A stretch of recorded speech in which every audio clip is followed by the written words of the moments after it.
Guys, welcome to another episode of Metal Mastermind. Co-founder and host Jason Stallworth, and also co-founder and co-host the great Ken Candelas. Dude, what's up?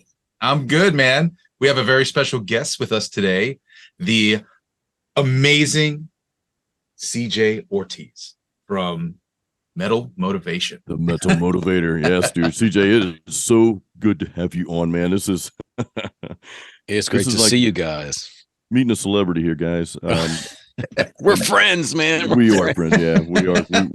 We need to go hiking together. By the way, I know we talked about that a while back, and I love your shirt you got on, man. This is the University of Badassery. I love that. That's right. You'll love what's on the back. On the back, it says, "To be a badass, you have to kick ass, and the first ass you need to kick is your own."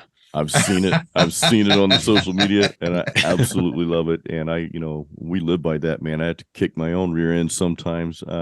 But guys, yes. Want to thank everybody for listening as always. We love you. You're part of the metal community, the metal family here. And we're bringing you just a heavy, no pun intended, dose of motivation today from CJ. CJ, dude, how did you, I know we're getting into some meat and potatoes here, man, which now I'm hungry, but how did you get started in all this? Because you have impacted so many, not just musicians, but heavy metal lovers. And of course, a lot of those are musicians, but what inspired you to do this? And how did you get started with all this, man? Well, the project Metal Motivation started in the genesis of it was late 2007. I was working with another life coach. He wanted me to handle his marketing. And so you got to think of what things were like in 2007. I mean, I had just gotten on Facebook that year. So things were very, very new. And when I would talk to him about his marketing, I would share some of my own motivational philosophy with him. And he said, man, I really like this. I like it. It really, I jive with it. It seems to be parallel to and harmonious to what I'm doing.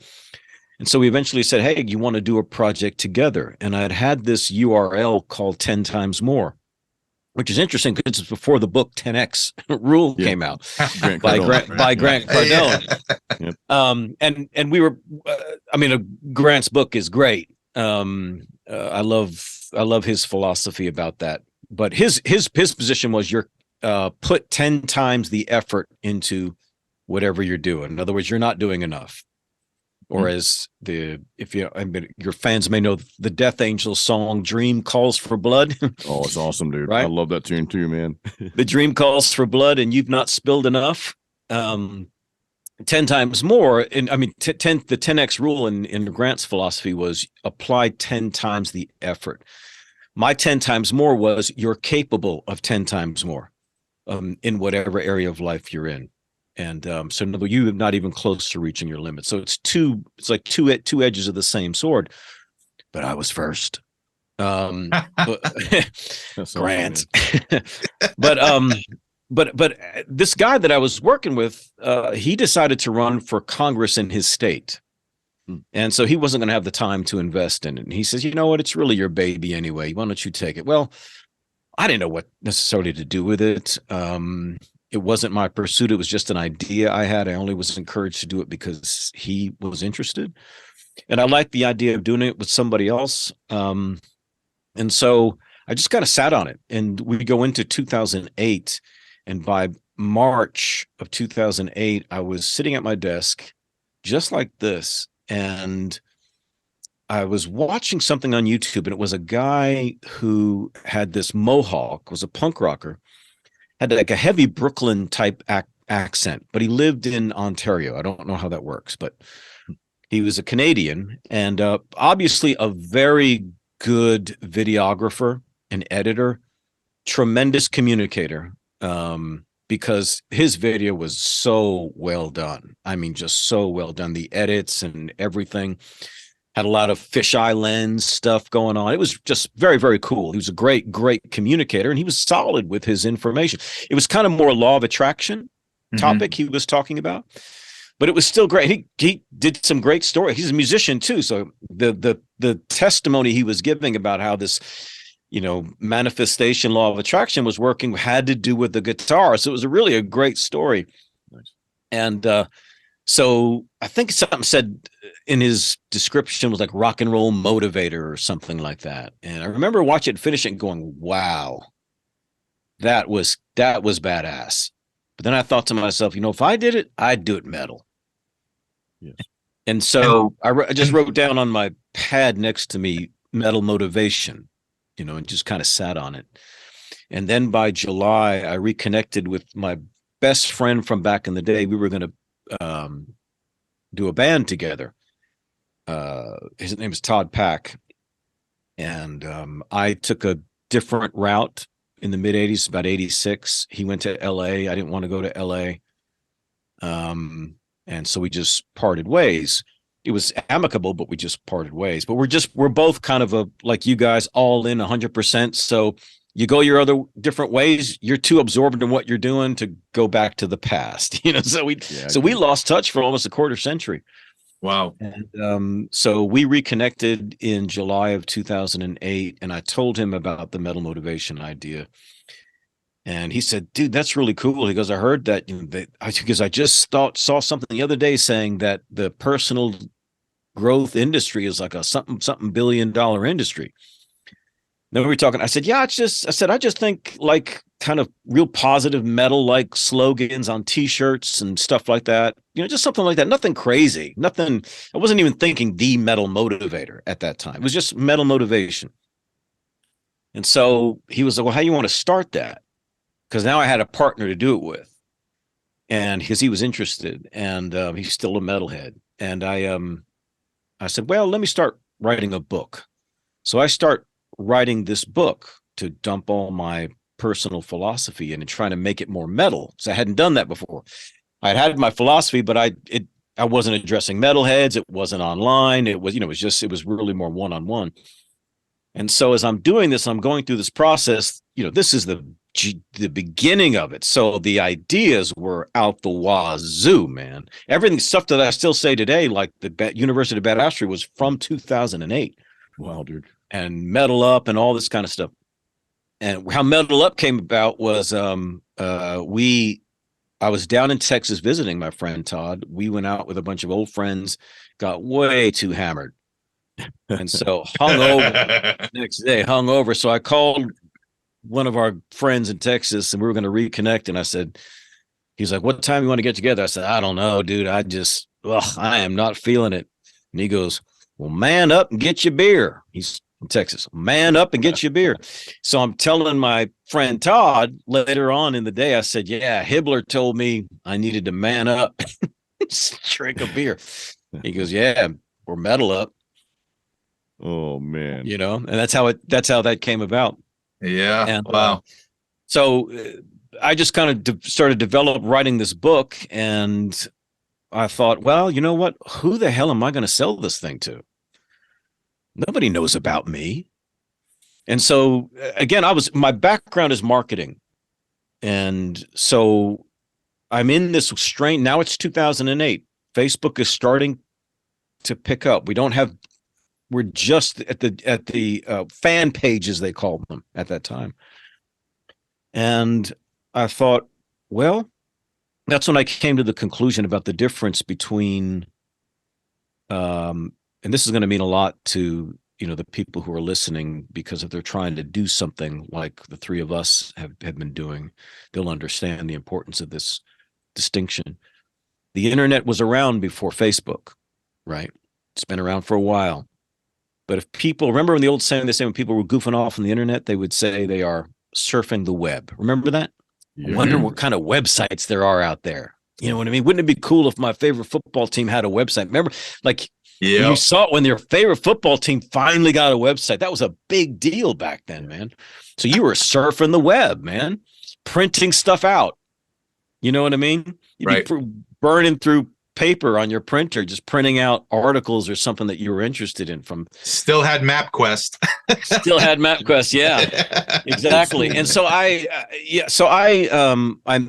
realized that before social media, all information on the internet was searched for. That's how you found things, right? You go to these search engines like Alta Vista, or then the budding Google was around. And so you would search for things.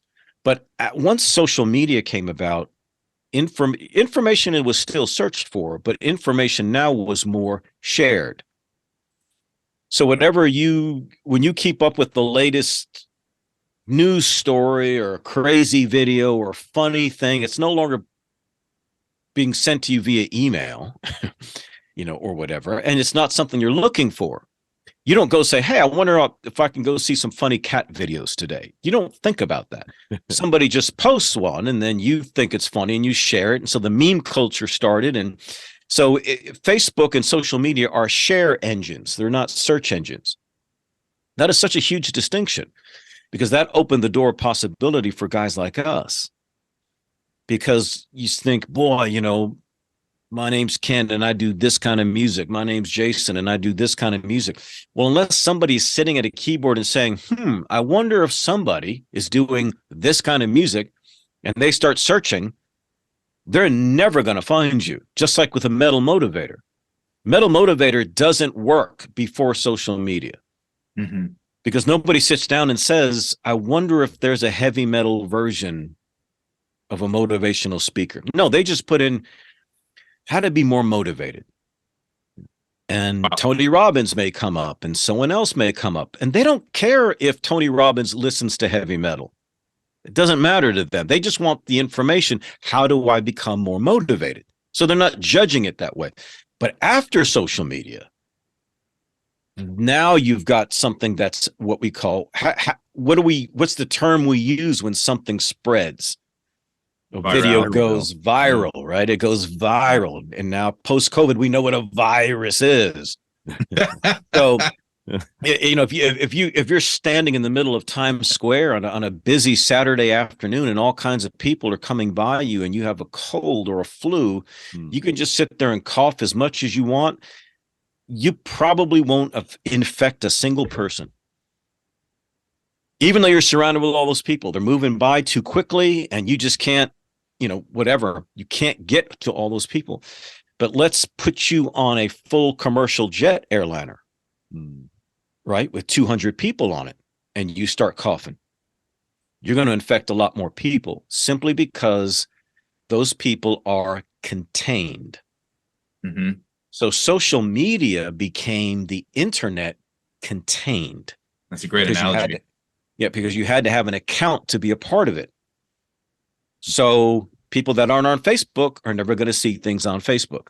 But so many people are on Facebook or Instagram or TikTok or whatever that they are a contained audience. It's easier for an idea, a great idea, whether it's funny or provocative or scary or whatever, musical, it's easier for that idea to spread virally.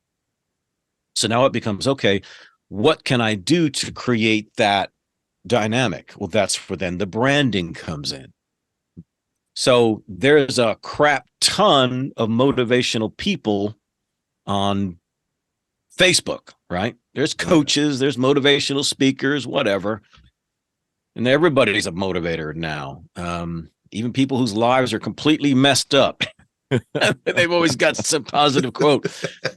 So much, I even hate motivational stuff these days. But what happens is, if you're able to create that brand distinction, then you're able to be, this viral idea.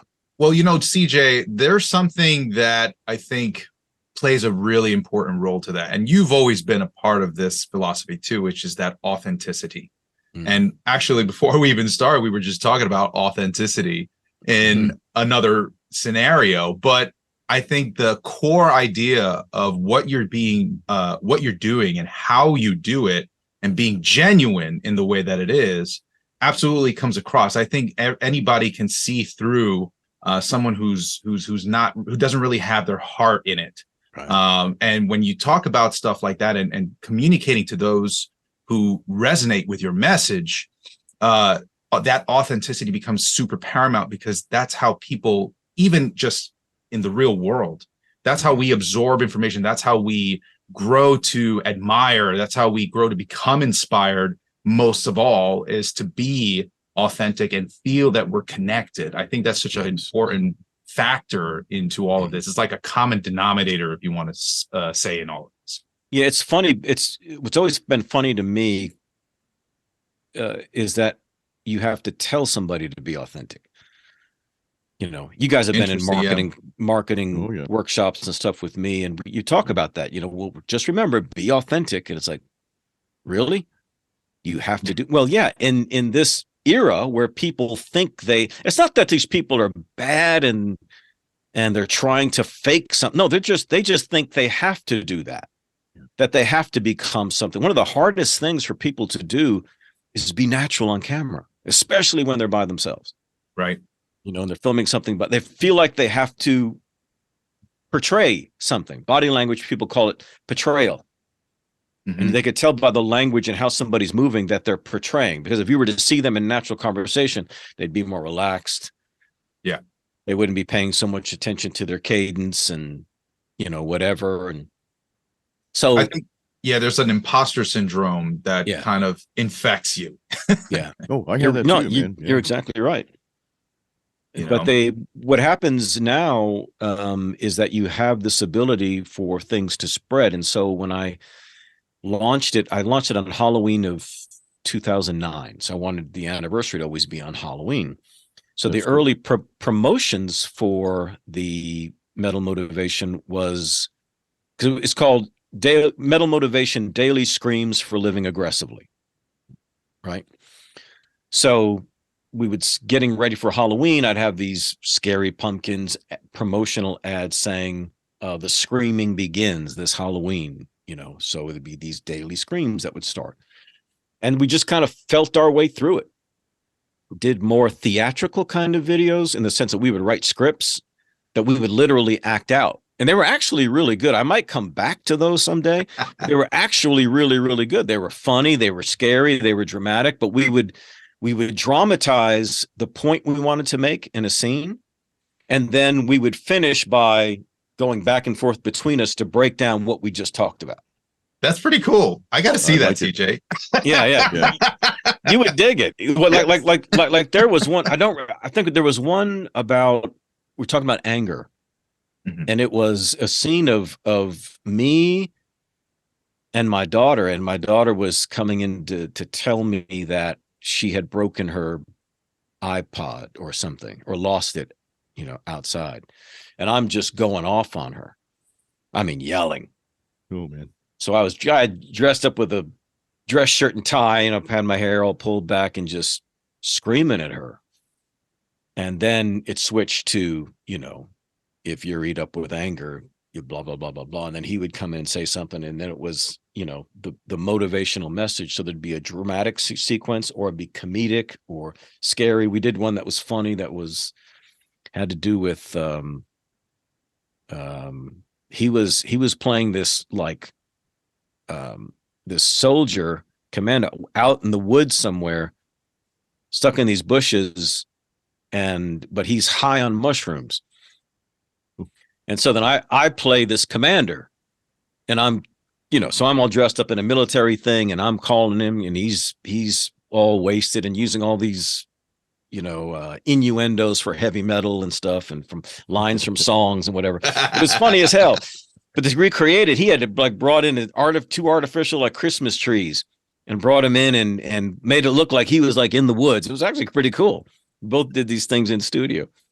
And then we finished with, you know, both dressed in those roles. And but now he went from the weird, crazy, funny dude on drugs to where now he's coming out of the woods and he's saying, and this is what you got to do. And he's talking straight, you know, so it's really kind of cool. Love that. So that's kind of where we started. And then it became more just me doing the talking head thing. And it's just kind of grown, you know, from there. And at this point, Metal Motivation, I mean, people say, wow, you really must care about people to do it this long. I said, nah, not really. I don't carry people's burdens to bed with me, because everything that I teach is completely based on self-government, self-reliance, self-confidence, all of this stuff. Yeah. I'm not waiting for the circumstances to change around me culturally, politically, domestically, physically, for me to get my shit together. Right. It's all about me doing that in light of the fact that it's difficult. I don't Yeah. care who's in power. I don't care what's going on. This is what we do no matter what. And so when you, that, dude, wow. Yeah, when you learn to say, okay, well then I'm the one carrying my own air conditioning, carrying my own, heating system, like the children of Israel following the cloud and the fire and the pillar of smoke. You know what I mean? So the fire would keep them warm and lead them at night, and then the cloud would protect them from the brutal sun of the desert during the day. So you carry their own environment, and same thing that I was trying to get across to people. And so what was powerful about it is, to me, it was so in line with a true metal outlook on life. And I don't want to get away from that and I have to watch myself, because I can get real heady, I can get, and I loved it. Like you, the three of us could go off on a tangent and talk about some really deep stuff, philosophically and culturally and socially and musically and theory and all of this sort of stuff. But I tried to think, well, no, it's metal motivation should be no more complicated than the reason why people take hard rock, heavy metal, or hip hop to the gym. You're just putting a face and a voice to what people have always done with this music. Mm-hmm. If the music was destructive, you wouldn't be listening to it throughout your entire teenage and adult life. It's of course, we've all seen now the articles of academics saying, that heavy metal is actually healthy. It's a great catharsis. It does this for you, all these sorts of things. I always said it this way. I said, my music is violent, so I don't have to be. Yep. Absolutely. As simple as that. Corpse. Because I spent years in Texas, right? And besides rock and roll, what you have in Texas is country and country bars, right? And what do they sing about in country music? A lot of love crap. Lost my dog, lost my beer, my wife, and blues. But now it's always about there she is in her sundress and tight jeans, sitting on grandma's porch, and I love her, and I'm gonna buy land and go out and live with her and get a tractor, and it's all sweet Americana kind of stuff. Yeah. Yet you go to a country bar and they're beating the living crap out of each other. Right? It's the sweetest, most love-oriented, emotional music, and yet it's violent. Yeah. Right? But go to a metal show, and people think, oh, that's going to be violent. No. The complete opposite. It's brotherhood, and sisterhood. And even when you're in the pit, they're still picking you up. Yep. Even when you jump out into the crowd, they're going to take care of you, man. You know what I mean? That's heavy metal. So again, our music is a million times more violent than any country song could ever dream of being. Right. You mentioned Cannibal Corpse. So yeah, but despite all of that violent themes, nobody's violent. Why? Because that angst has already been channeled through the music. It's already been released. We don't have to do that. So it's like comic books. Comic books are just that exaggeration of something actual, right? It's just the exaggeration. You ever see the movie Unbreakable? Yes. Right? Well, that's what that story is about, right? It's just that these superheroes are just a little bit greater, just a little bit greater. Or like, the Super Mario game where you eat the mushroom, you become a little bigger for a little bit, and you can plow through things. Or when you were a kid and you came home from seeing the action movie with your brothers or sisters or whatever, for a couple hours, you disappeared outside and you became those, you argued over who got to be the hero, but you became something bigger than you were because CJ. The idea inspired you, right? Inspire is a term of to breathe into, right? To breathe into someone, as like expire to give up that last breath. Right? Expire, inspire, right? To breathe into something. And so when you're inspired, it's like something's breathed into you and you become larger, which is why you keep needing a refilling of it. Just like Mario needs more mushrooms and we need more. We need to watch Rocky a third time, right, to Yes. get ourselves to the Especially gym. 4. Right, but right, but it blows us up. It gives us, and so that's why people need that daily inspiration. That was something I had to wrap my heads around, because I wanted to get people more into courses, more into groups. I felt like I could help them more that way, But I realized when I would read the comments of what people would say, and I'll shut up here. They would say, you helped me get through a bad time. You helped me get through a dark season, or you helped me get out of a rut, or you I've helped me seen get those unstuck. comments. Yeah. Yeah. And so I've seen those on your page. So. I realized that people were only coming to the page like they would come to an Ann Landers or a horoscope or daily bread kind of thing. They only wanted enough motivation to keep tolerating a life they don't like. They only wanted enough inspiration to get through another bad day. They weren't interested in changing their lives so that there are less bad days, less bad seasons. And so that I realized was my main sales issue, if you will. That was the thing that was the nut I had to crack, right? Exactly.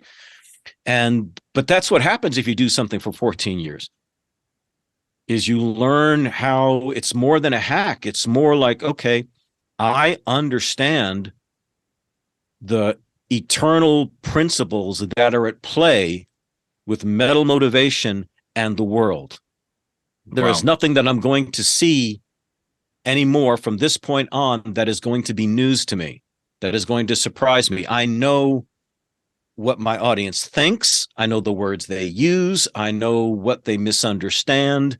And my job now is to continually find ways to meet them at different points. And so on different platforms, I have to appear sometimes differently because it's more men over here, or it's a mixture half and half over here, or I don't come across the same way on LinkedIn as I would on a TikTok or what have you, that kind of thing. Not that I'm on all these things. I'm just saying that, the interplay is different. But to answer your question, that's how it got started. That's all. I want to circle back to something, man, because you were talking earlier about you said no matter what's going on in the world politically, which that's a huge thing these days, or the circumstance. You talked about circumstances that what you need to do with your life. And would you say that sometimes people get overly caught up into these things that obviously they can't change, but they get so caught up into these things, and this is really boiling down to an excuse not to take action. So you kind of hide behind that. Would you say that's true, CJ? Yeah, absolutely. I think we are most afraid of ourselves. And what that means is if somebody tells you it's up to you, does that scare the hell out of you? Or does that psych you up? However you answer that question, in other words, in your most difficult situations, whether it's career, relationships, health, finances, whatever it may be, if someone tells you it's up to you, does that scare the hell out of you, or does that psych you up? However you answer that question will help you identify what your problem is. Because most people, it scares the hell out of them to think that it's up to them, which shows you your basic philosophical problem. You are an environmentalist. That doesn't mean a tree hugger. And it's okay if you want to hug trees. Trees are beautiful, but that's not what we're talking about. And an environmentalist means you think change comes from the outside, right? So you got to have the right environment. You got to have the right president. You got to have the right this. You got to have the right, you got to be at the right school. You got to be the right gender. You got to be the right, have the right, anything external to you, instead of saying, no, I can get there on my own. And if you're afraid of the future, it's only because you don't trust yourself. It's not the future that intimidates you. It's the fact that you can't trust yourself. That's what self-confidence is. Confide. Can I confide in you? Right?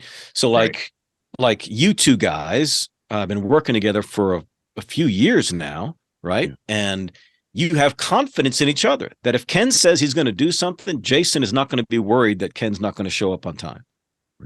Right? And vice versa. You have confidence in them.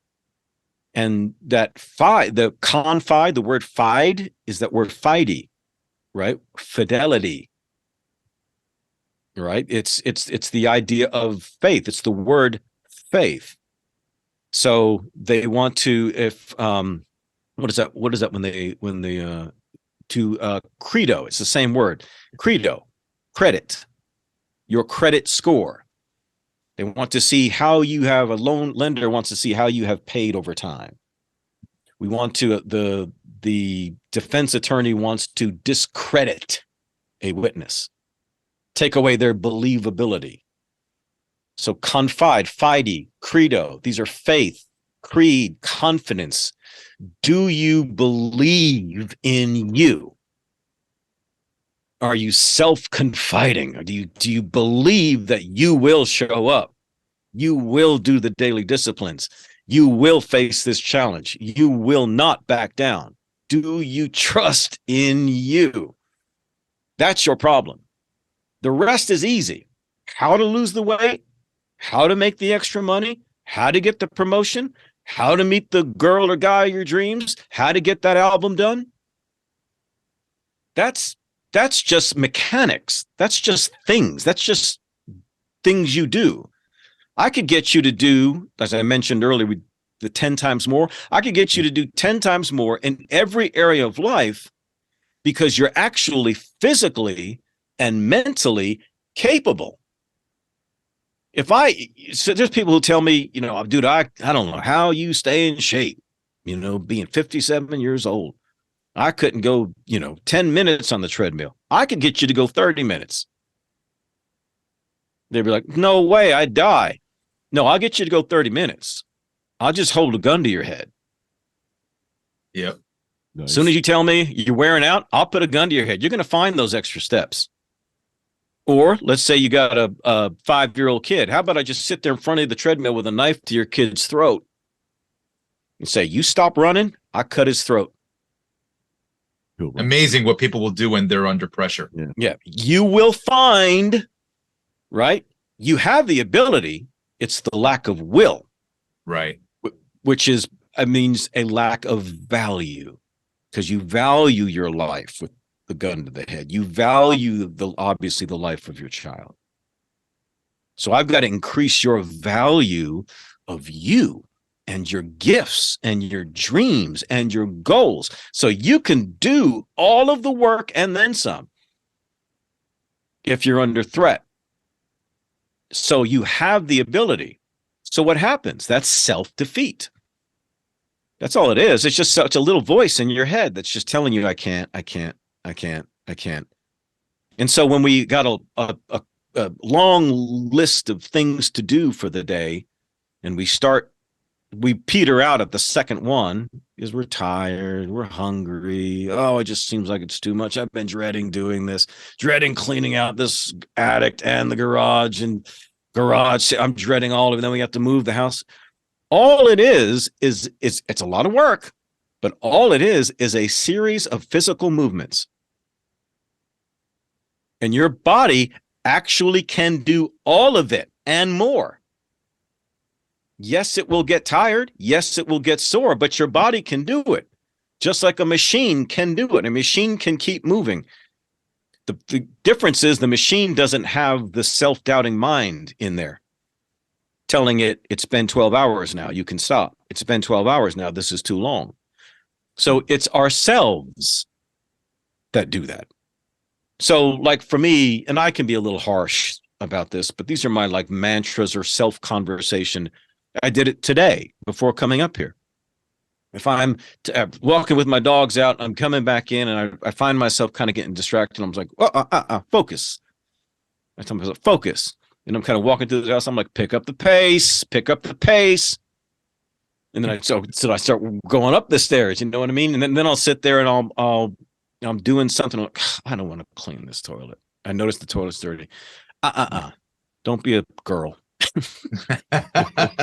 No offense to our female listeners, but for a guy, that's what we tell ourselves. Stuff like, dude, don't be a little girl about this. So, but then I'll just keep talking. Come on, let's go. Push it out. If I'm training, push it out, man. Push it out. Because like Jason, you're a gym guy. And, when you've got somebody there, spotter, somebody you're working out with, you're going to get extra out of things. Oh, yeah. They won't even have to touch the bar.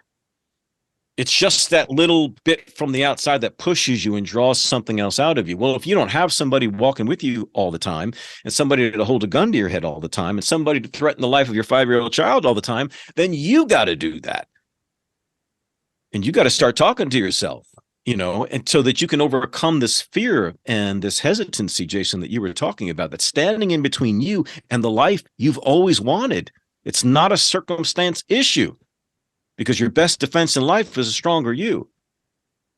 I can't write enough self-help books or videos or podcasts to cover every single person's issue. No way. CJ, right? This is something that I've taken away from what you're telling right now, which is, and this is a thing in music too, but simple is hard.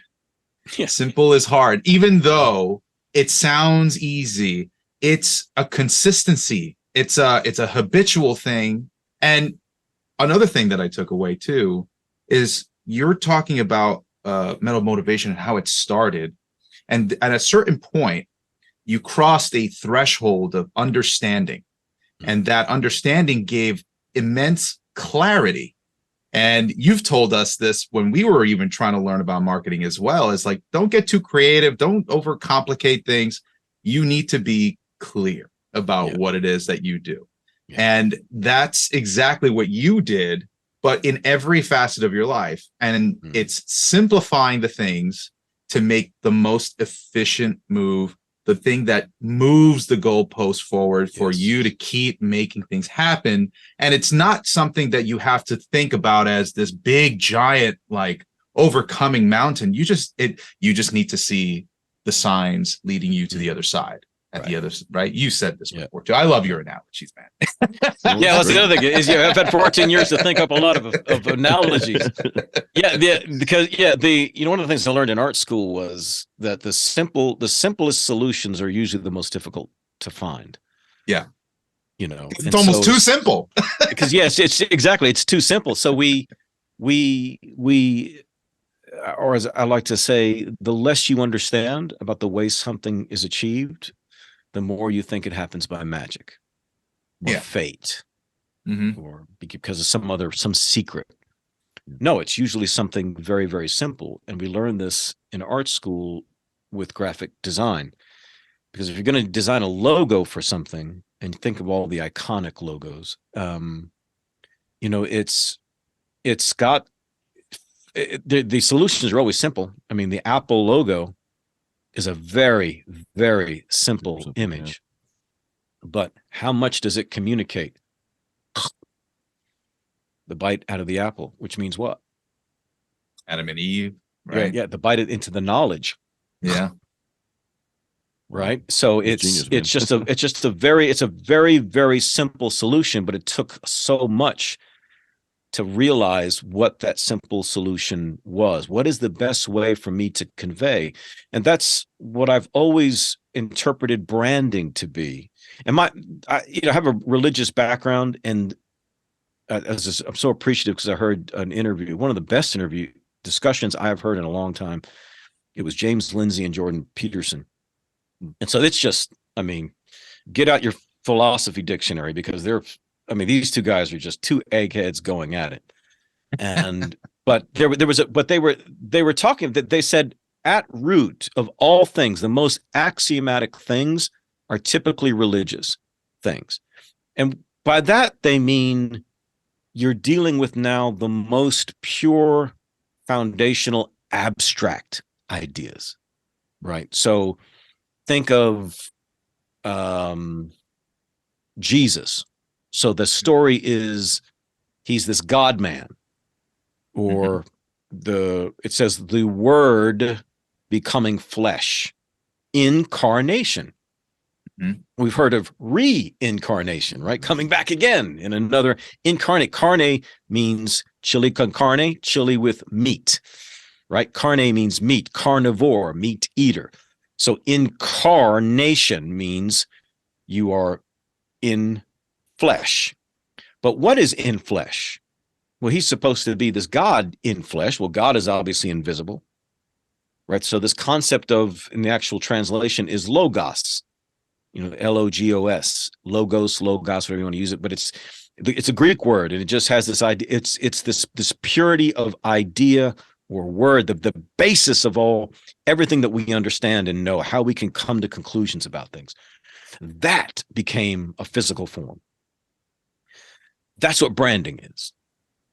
Branding is not a logo or whatever. It's when you can incarnate an idea, when it takes physical form, right? So it's hard for people to separate Metal Motivation from me, right? They associate those two, right? But then also it's in music. There's certain songs that have basically, they now exist.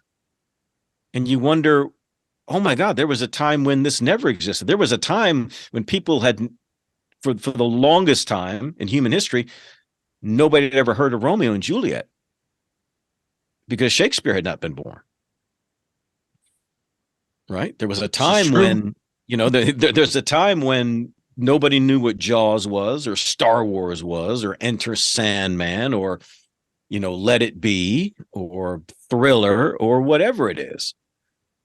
The television, they didn't know what these things were because they did not as yet exist, but they were always potential to exist.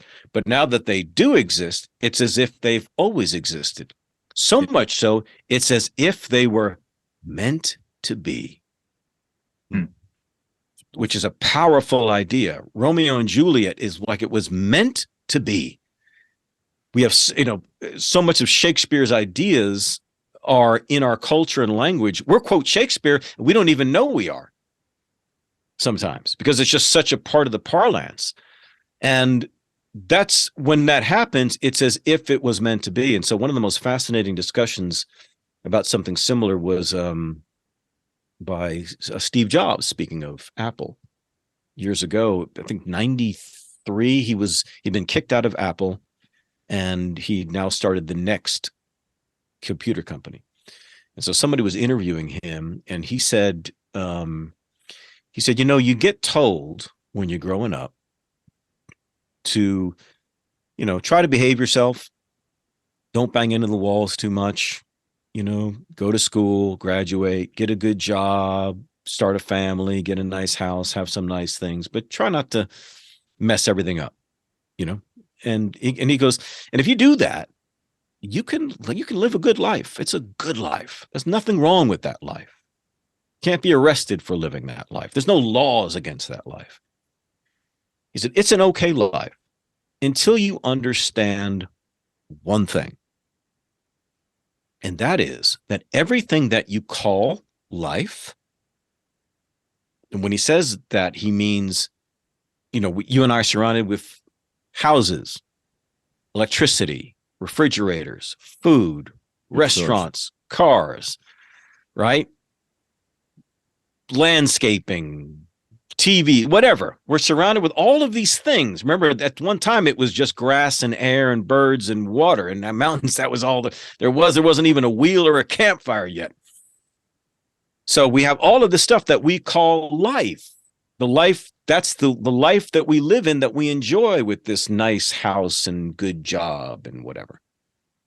He says that's a nice life until you realize this one thing, that everything that you call life was created or invented by people who were not that much smarter than you. Man.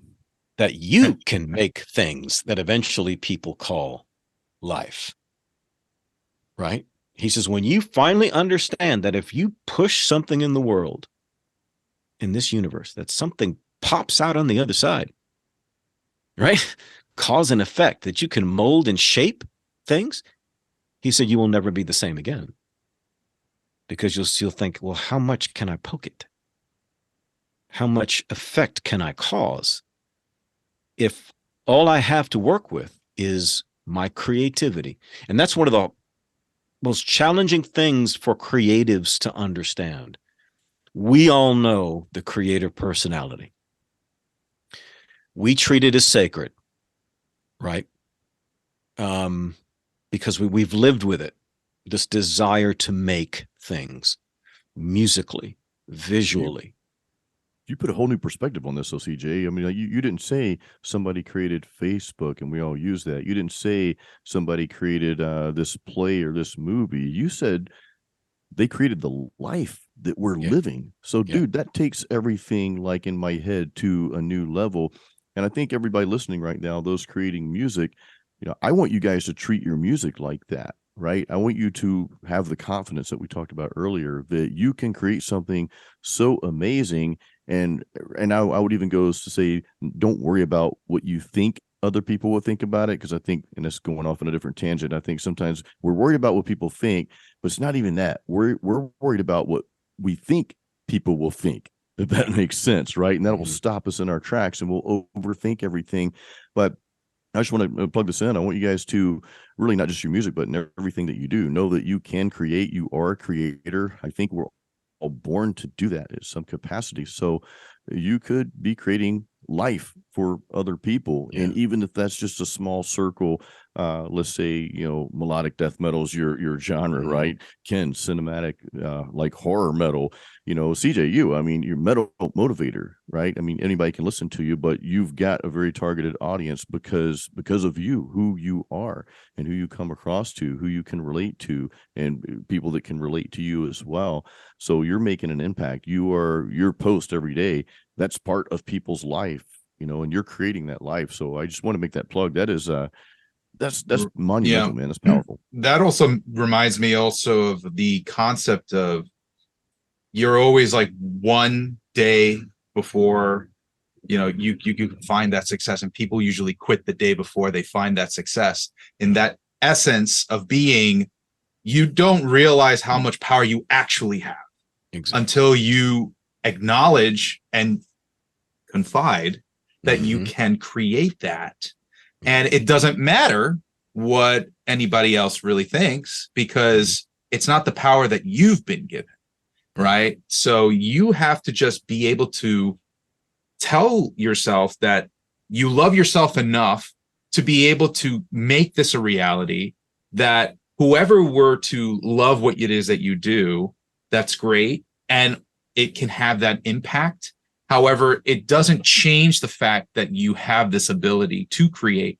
And that's what I think you're talking about as being the sacred part of this. And something that I've always loved, what you've said in other kind of conversations we've had, is the idea of genius being from the muses, right? Being a channel of almost like a speaker, a vessel to be able to execute what was given to you through the Ethereum.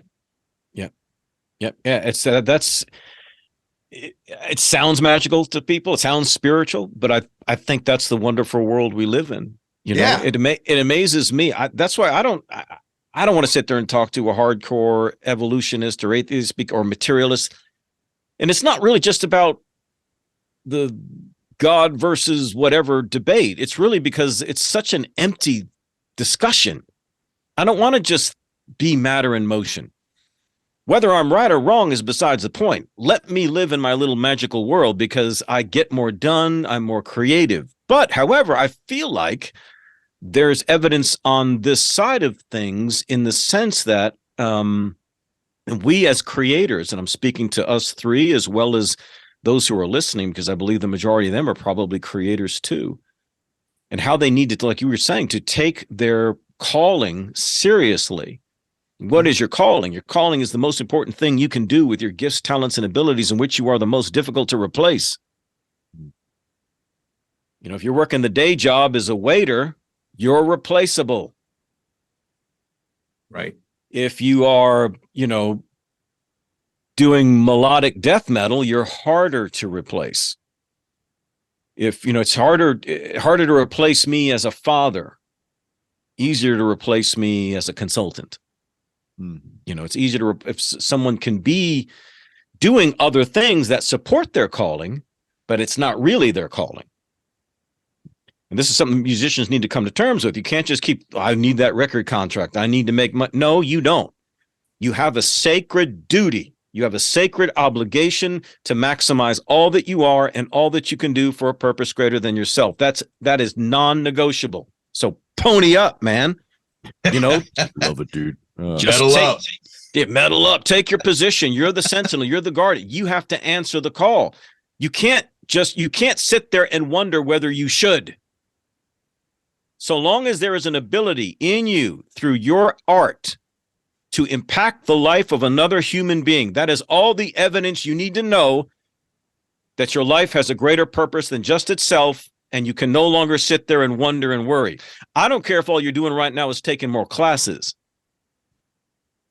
I don't care what it is. You got to get your ass moving. You have to. Otherwise, you're in sin. You are transgressing the metal god. You can't do that. You have to answer the call no matter where you are. And you're not too old. Screw that shit too. You're not too old. You may not be able to do what you set out to do when you were 21, but you've got to do some semblance of it. I don't care if it's just playing for a few people. I don't care if it's joining a band and just playing. It doesn't matter. You have to fulfill the calling. Now, if you want to go higher and get nuts with it, there's no limitation. Nobody's going to come and arrest you if you try hard. As far as you want to go, as far as you want to dream, as much as you want to think about, understand this. And let this be the thing that, if nothing else lights a fire under your ass, let this light a fire under your ass. And that is that, as we said earlier, these things like Shakespeare, Romeo and Juliet, Enter Sandman, Thriller, whatever the hell it is. There was a time when these things did not exist. There was a time when bread didn't exist. But we can go back all the way to the days of the pharaohs, ancient Egypt, right? And they had some bread back then. But you know what? They didn't have airplanes back then. But you know what you could do in ancient Egypt if you had one? If you had an airplane back in the days of ancient Egypt, that plane would still take off. The plane would still fly in the days of Egypt. The laws of flight were always there. The potential for a chocolate chip cookie was always there. Computers were always, I used to ask my kids when they were young, we go to like when the HD TVs first started coming out, and went to like a Best Buy and were, marveling at these things. Remember you first saw the flat screen stuff? It was like, holy crap. Yeah. And I'd asked my kids, I said, how long did it take for that TV to get on that shelf?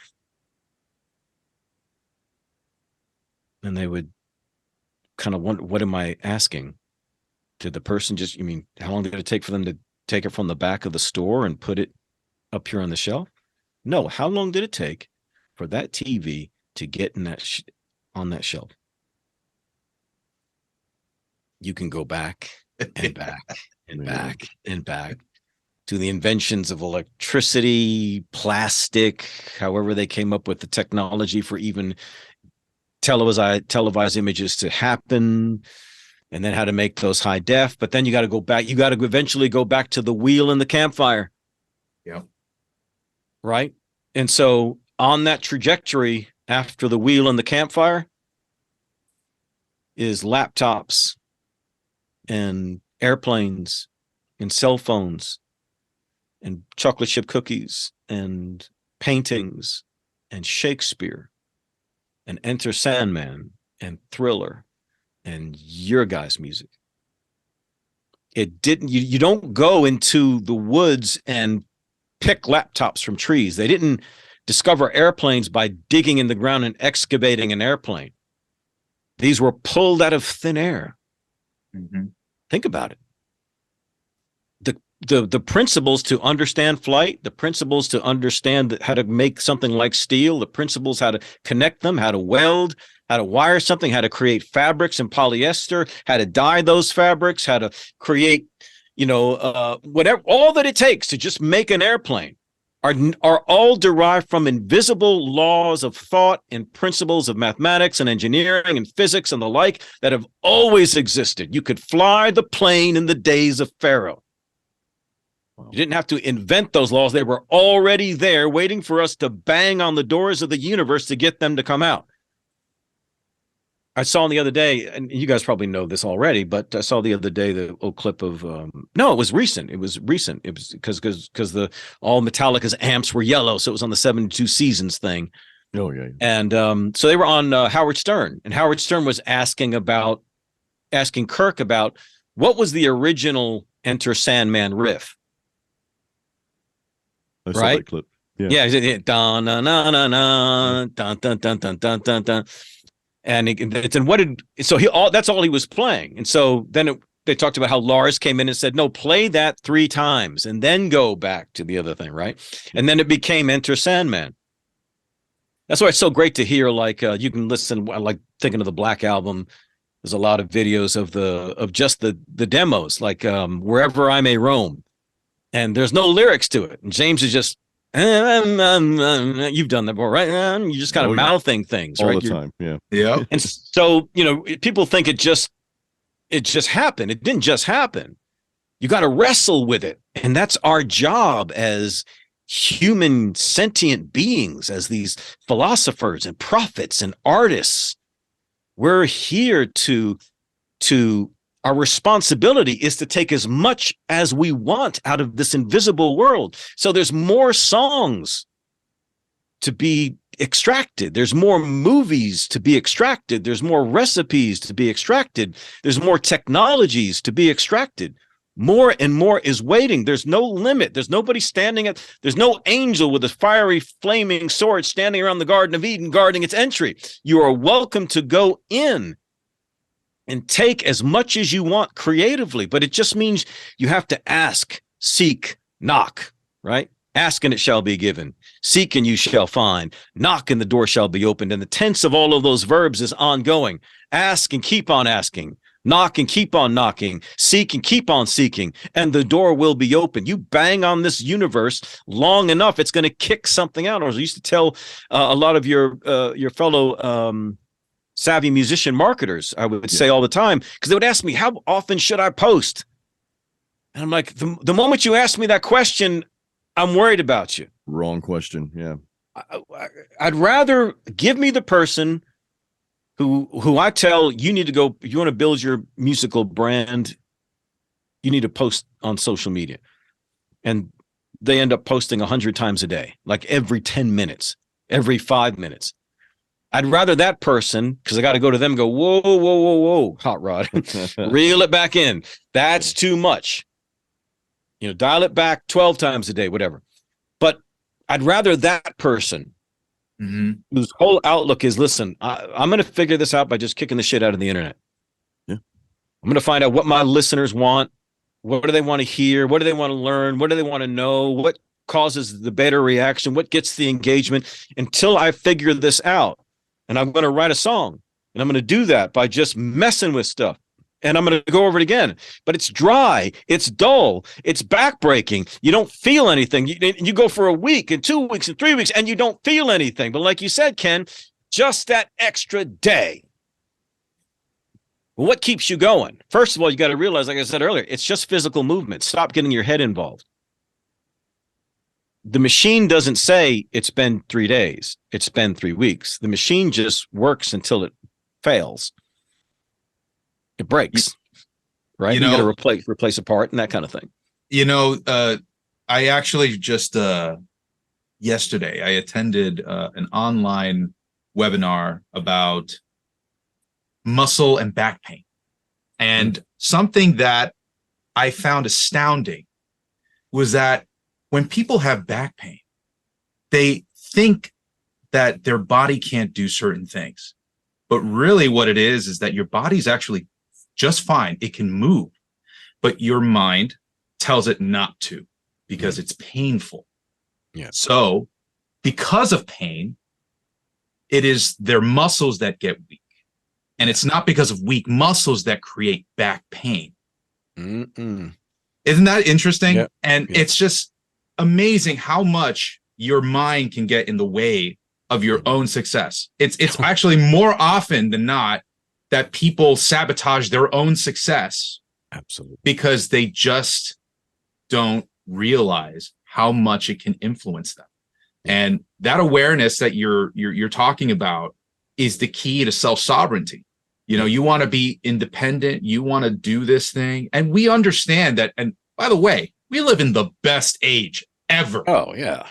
Ever. Like you're complaining about today's day and age, you're kidding yourself. Yeah. Try living back with Dante Alighieri in the medieval ages. Yeah, that's not fun. Yeah, or the one guy, the one political commentator once said, he said, if you're ever complaining or upset about the way things are today, just think of life before dentistry. Yeah. Oh my God. Oh, dude. You know, you don't even have to go that far. Think about the Civil War and trying to just get your leg not to have gangrene. Right. You know, it's like, so all of this that we have, like we have every tool available to us. My God, we have the internet. It's almost like we've awakened a digital renaissance in this case. And you're telling me that you can't do it? I mean, it's just amazing to me that the amount of freedom that we actually do have that we don't realize can be unlocked by just taking a step forward and just making the effort, and just even that alone is enough to get it started and to snowball the rest of your entire life, something that was maybe always meant to happen. Yeah. Interesting. That one little Very spark. interesting. Yeah, it's fantastic. You marvel at how can people still self-sabotage? How can they still hold themselves back in light of all that's available, as you just described? And you called it sin. And I love that. Yeah, it's sin. I love it.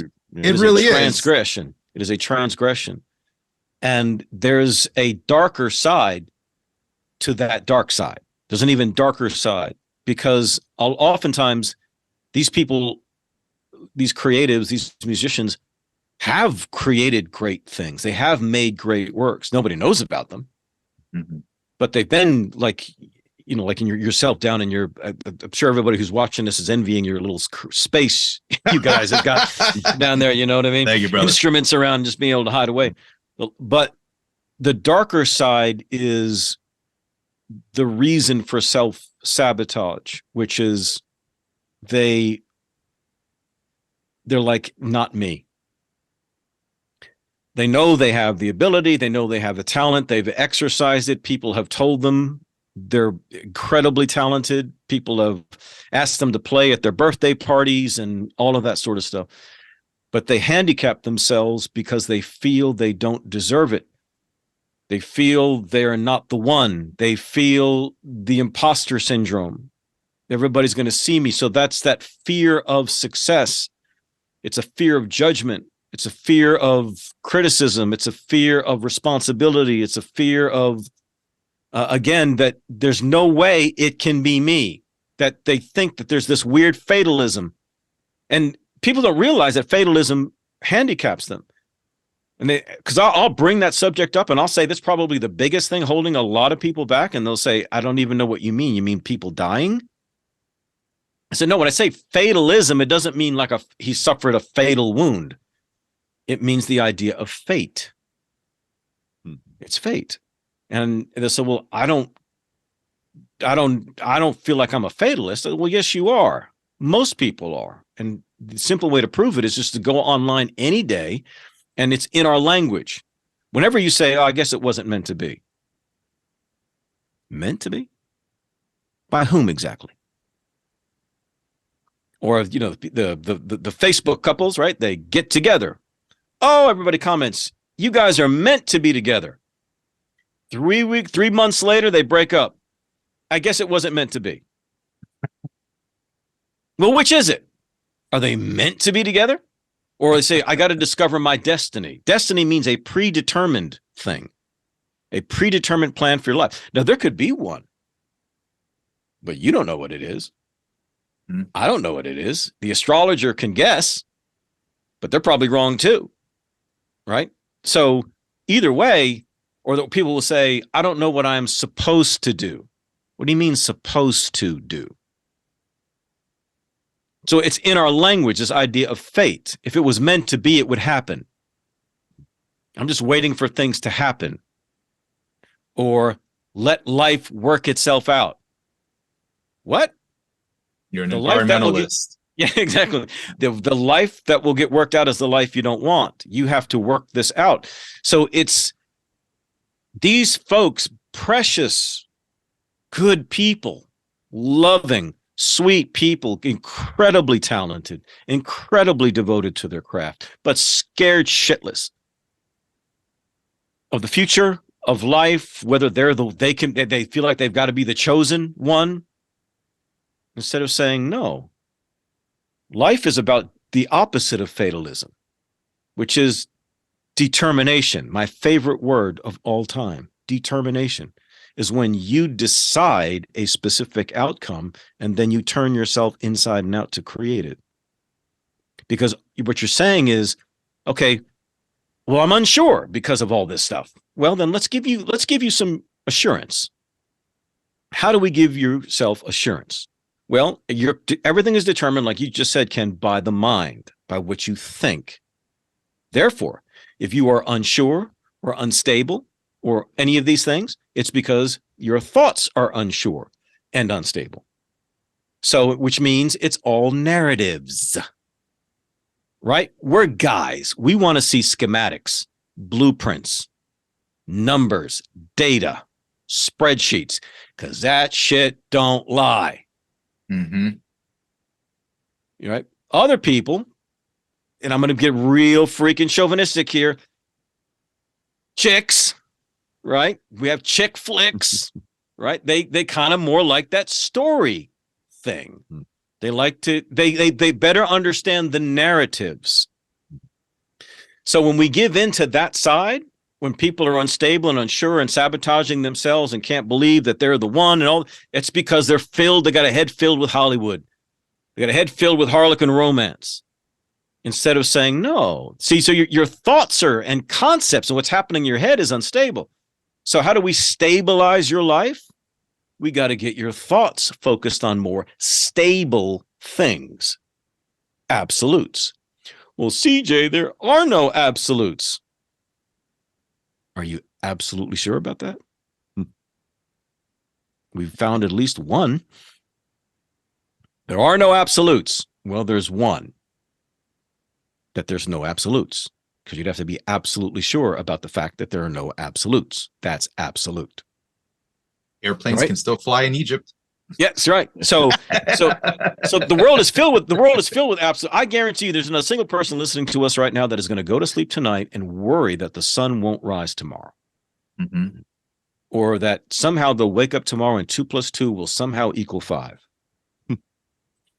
Right? The world, our homes here are all wired with electricity, and we would not wire our homes with electricity if the laws of electricity were not always true everywhere at all times.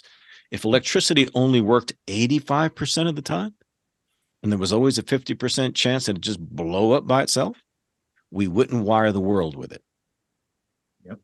Right? And it's the same thing with the laws of flight. If a plane crashes, they will come up with a reason why. Pilot error, something with the weather, engine failure. But you never hear them say, well, I guess the laws of flight weren't working that day. Right? It's always true all the time. So you're swimming, you're drenched, you're drowning in absolutes. You're meditating all the time on Harlequin crap where they tell stories about people discovering their destinies and couples that were meant to be and the chosen one and all of this nonsense. Fun to be entertained with, not good when you're the star of that story. Because you always paint it to be a bleak one. Remember how when little kids, you did this when you were a kid, but I remember my little kids, I'd hear them playing in their room with a doll or a G.I. Joe. They'd be playing for an hour. And I hear them talking by themselves, talking, acting out what their G.I. Joes are doing. If I try to do that, I wouldn't make it a minute. See, but we still do that. The reason why the kid can be engaged for an hour with the G.I. Joes is because he's able to put himself inside the story he's creating. We do the same thing now that we're grown up. It's just that the stories are a lot scarier. They are. And we don't see ourselves as the hero anymore. When you're a kid, you're always the hero. But we lost that. And so until you can get and realize, okay, no, there's been 1 billion songs that have been created. There's more to be, there's 1 billion more. There's no limit. You're not going to run out. It's there. There's 1 billion more songs that need to be written. I'm going to take my chunk of that. I know that I have gifts, talents, and abilities because I'm drawn to it. I have an interest in it. I have a passion for it. I read on it. It's all I think about. People tell me I should do this. That's all I need to know. Being worthy has got nothing to do with it. So you've imprisoned yourself in a jail cell, but there's no door and there's no guard. But yet you stay there because you're like, well, if nobody's going to judge me for the rascal that I am, then I'll judge myself. And my sentence to myself is, you can't live your dream. And so I don't have to feel so crappy about it. I'll dress it up as a story and say it wasn't meant to be. I'll make it, cool. Still the same thing. Still the same self-sabotage. Still the same self-judgment. Still the same self-defeat. Instead of saying, no, it's got nothing to do with worthy. Do you think everybody that achieved their dreams in music or anything else did it because they're good people? Have you ever seen the lives of some of the biggest rock stars? These are not good people necessarily. These were destructive people. In and out of relationships, taking advantage of people, drinking, taking drugs. These are not saints. And it's not because they were special. And it's not because they were destined. It's because they worked their ass off. They did what they had to do, took advantage of what was available at their time. Stop making this about anything other than the principles, the absolute principles that are true as to how you achieve success in anything that you're trying to endeavor to achieve. It doesn't matter. The principles to become a great NASCAR driver, to become a football player, to become a musician, to become a movie director, to become a restaurant owner. They all have their own set of principles that are absolute. All they need to be is applied. You get out of your own way and stop condemning yourself, stop judging yourself, stop critiquing yourself, stop doing all of that and say, listen, I'm as worthy and deserving as anybody else, but even then, deserve has got nothing to do with it. It all has to do with who's willing to work. So enough of that. Get busy doing it. It's your sacred duty. It's your calling. It's the most important thing you can do, and which are the most difficult to replace. It's already been too long. Time to move. And if that doesn't set you free, man, you've got a mental prison you're living in. That's all I have to say about that. And one more thing about that too, CJ. Just don't suck. Metal up. Yeah, don't suck. Be good at it. Right? It's something we've lost, though, CJ. I think something we've lost in society is that self-accountability. It's that wanting to blame what's going on in the world and just setting your focus on all these external things and using that as an excuse not to take action. Something I've learned over the years, because I was bad about this too. I used to judge myself and beat myself up for the past. I beat the shit out of myself. Ken, we talked about this several podcasts ago, and we're kind of digging into some past stories, some personal war stories, if you will. But You have to climb out of that. And I know some of you listening right now, you might be going through a tough time. I talked to somebody about a week ago going through a divorce, and I was trying to encourage them, look, this time's going to pass, man. Keep your head down, do what you need to do, right? But still continue working on what you need to work on at the same time. You can't base what you're going to do off your circumstance, or what you're not doing off your circumstance. So I've become big in my own life in taking actions. And when I like what Jocko Willink said, somebody said, dude, how do you stay motivated to work out every day? He's like, when I don't feel like doing it, I do it anyway. And that's just it. Yeah. It's got like this, almost in a way, there's layers to each of our stories, which is there's the day-to-day, the stuff that can happen to us immediately that we'll react to. And then there's also the things that we do throughout our lives, the overarching events that create milestones in our lives, in a sense, that lead us to some of these destinations where we don't immediately see. But when we look back, we see how much we've grown from those. Yeah. And it's those types of stories that actually become the ones that are more like, in a sense, legendary, because those are the ones that are impactful. And those are the ones that people remember, right? Yeah. Nobody's going to remember the day-to-day events of a rock star, but they will remember the lasting impressions that they created. And we will not realize those until we continue to do what is sacred to us, that you've said this before, and what we've chosen as our own destiny and around our own sovereignty to make that happen. CJ, it's amazing having this conversation with you today. Yeah, good to talk to you guys, man. So CJ, where can folks find you at? I know you're on Facebook, Instagram, all those places, but just talk to us about where's the best place to go to find you. I would go to Facebook or Instagram for right now, because I'm doing a lot of other things, like this University of Badassery is another project that I'm working on. So I've got so much time invested now in something that just kind of came out of nowhere with a buddy of mine. And so I'm kind of focused more on his audience and his market. We do the stuff together. He's a metal guy, but he's a special forces veteran, and he's got a very cool brand in what he's doing. But it's just a different audience, still motivating type stuff, but not, the explicit Metal Motivator. So I would go to Metal Motivation on Facebook, facebook.com/Metal Motivation, or Instagram was @Metal Motivator. And that's really where, I'm doing anything right now that's of any merit. But yeah, Metal Motivation is more the door opener for me. It's, I say, as I said at the outset, when people say, boy, you must have a real heart for people to be doing this long. No, not really. I mean, I care about people, but not any more than anybody else does. I don't carry people's burdens to bed, as I mentioned. But Metal Motivation was a case study in my concept of idea-driven branding, in the new age of social media. That's why I created it. I wanted to see what it would do. And now most of my time, or what people pay me for, is doing that for them, or helping them do those same things. Kind of like what I was doing in the Savvy Musician thing. It was just, it was more, so I kind of feel a little bit like maybe Ron Howard. Remember Ron Howard? He might have felt when Happy Days was finishing. He'd been on TV since he was a little guy, on the Andy Griffith Show, and then with Happy Days.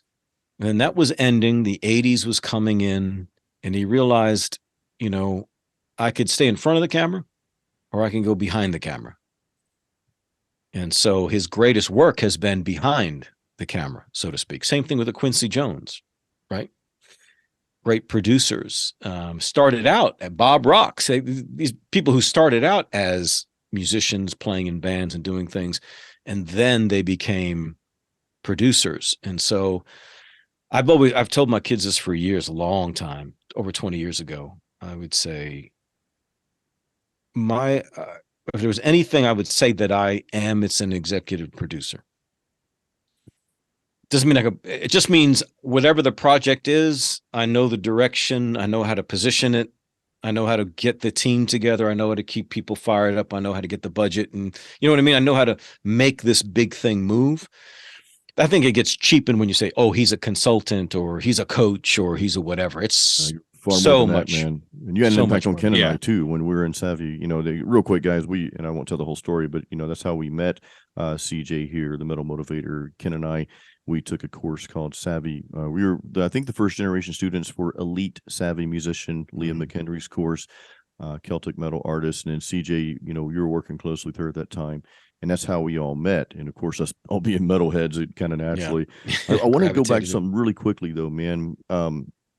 You know, you mentioned something about people, and I think that about caring about people, and I think we're all on the same page here. I think if you can help other people better themselves, I believe that makes the world a little bit better of a place. That's less Yes. people dependent on whatever, dependent on excuses. They're doing something that they're driven to do. They're fulfilling their purpose. And guys, even if you're working a regular job and you're fulfilling that purpose on the side, or maybe that job is your purpose, maybe you created something, a business, whatever it may be, right? Maybe your music, but if we can help people to get on that level with themselves where they need to be, I think that makes a world a better place versus having more people not doing what they should be doing with their lives and doing whatever else instead.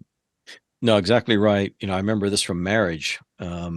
And, you know, when this is a hard thing for guys to understand, but, you know, women, my wife would tell me her problems, you know, what she was challenged with that day or what was going on. And so I'm a dude. So if a dude was to come up to me and say, dude, I'm having a problem with something, we knock heads and solve the problem. And the issue is done. Right. And all the pain goes away. Well, she didn't want me to solve the problem. At least not initially. She wanted me to listen and understand, you know, and that's not limited, obviously, to just wives. It's in a lot of other people who tend to be a bit more emotional, which again, and that's not a bad thing, because if you're not, because the opposite of that is a psychopath, you know, somebody who's absence of emotion, and we don't want that either. We want a balance.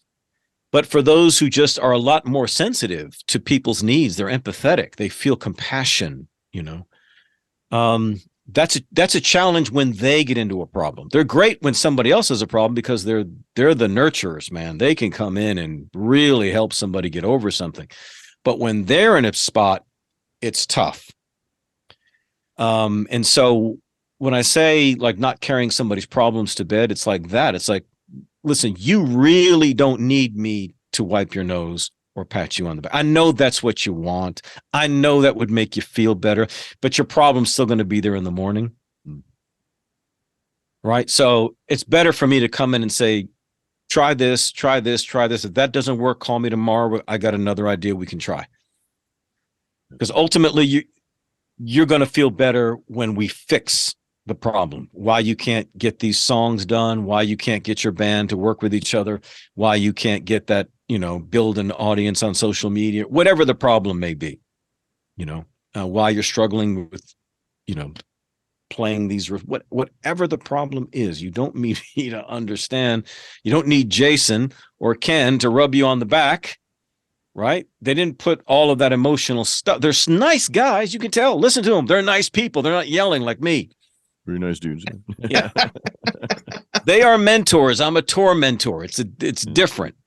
So, but you know, but despite the fact that they're nice guys and they care about you as their students and their listeners and what have you, supporters, they're going to put into their courses, into their content that they share with you, what will help you move the needle. And that's really what you want. They will be great friends, and they will be great coaches, and they will be shepherds to your soul. They will be all of those things, but that's not what you need.